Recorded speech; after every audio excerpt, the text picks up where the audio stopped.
사람이 이상한 행동을 하면 우리는 쉽게 두 가지로 생각합니다. 하나는 정신적인 문제가 있다고 판단하는 것이고, 다른 하나는 영적인 영향, 즉 귀신 들림을 의심하는 것입니다. 하지만 문제는 이 두 가지가 겉으로 볼 때 비슷하게 보일 수 있다는 점입니다.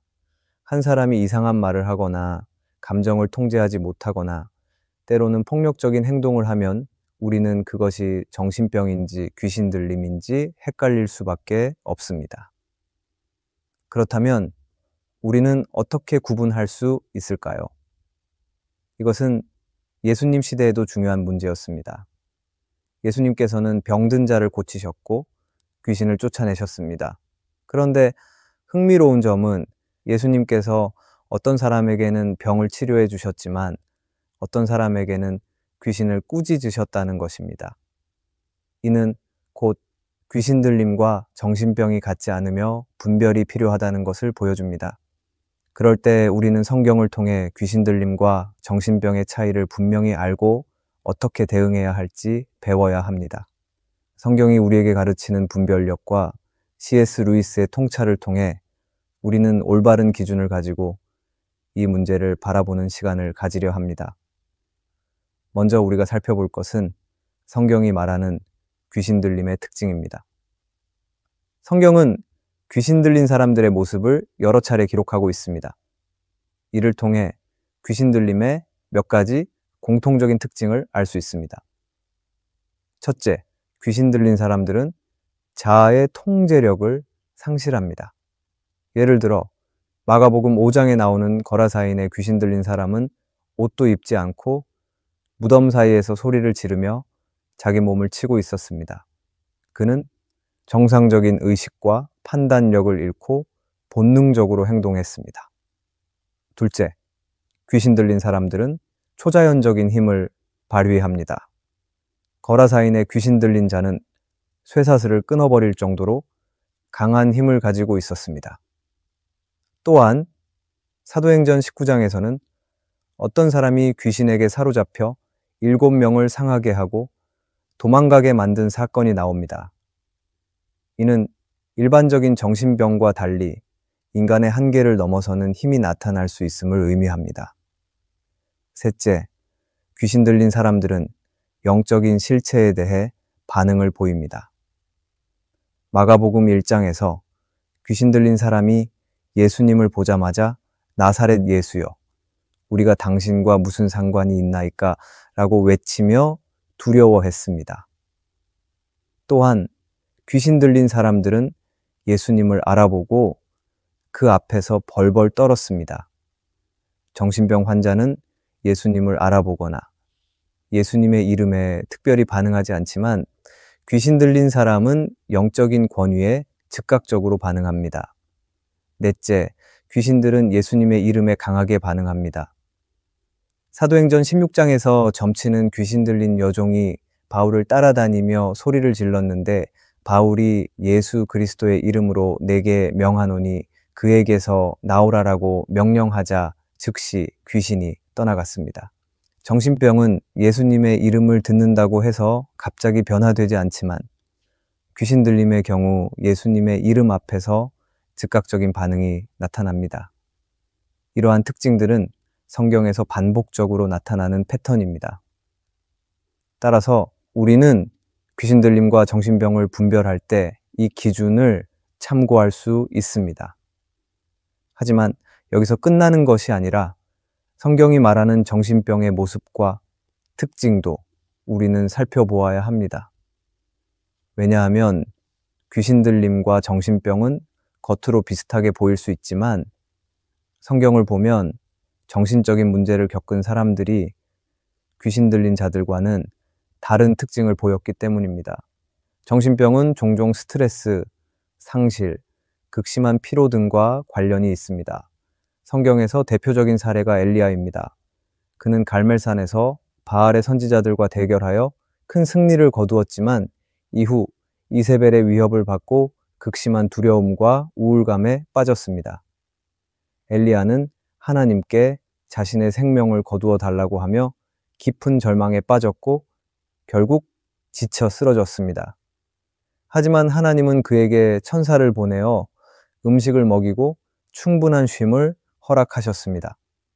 이는 정신적 고통이 신체적인 피로와 깊은 관련이 있음을 보여줍니다.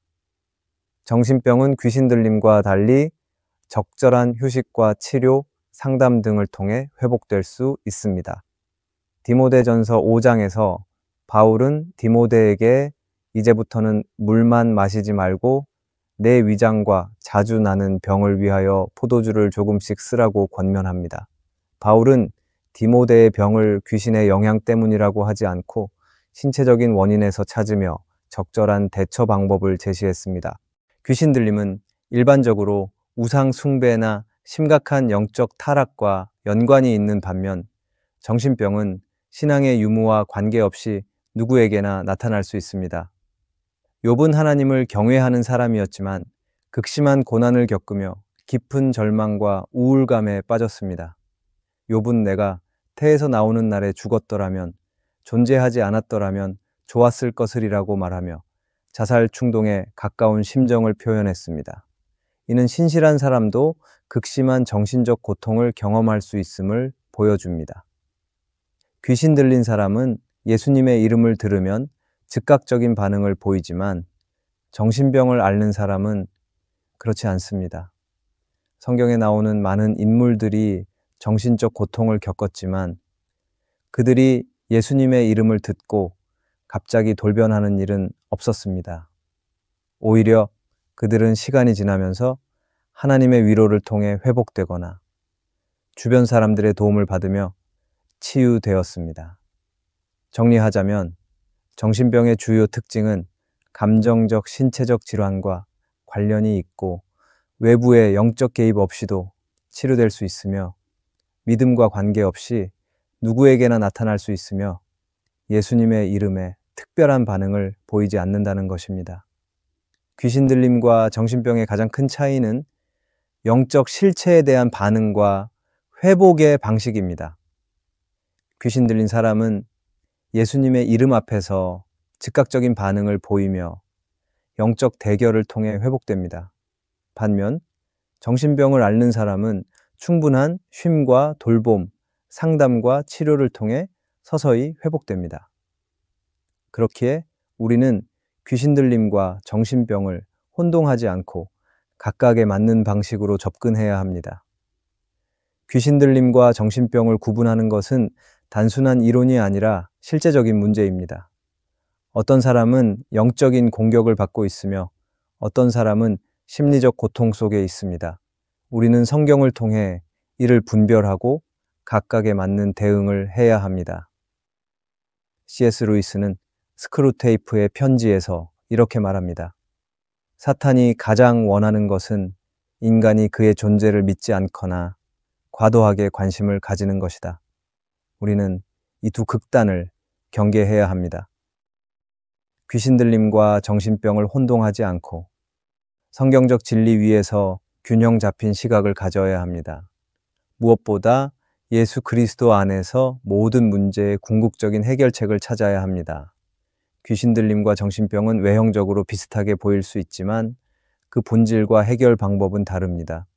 성경은 우리가 영적인 세계를 무시하지 않되 동시에 모든 문제를 귀신의 역사로만 해석하지 않도록 가르칩니다. 그럴 때 우리가 가져야 하는 모습은 다음과 같습니다. 첫째, 모든 문제를 영적인 것으로만 해석하지 말아야 합니다.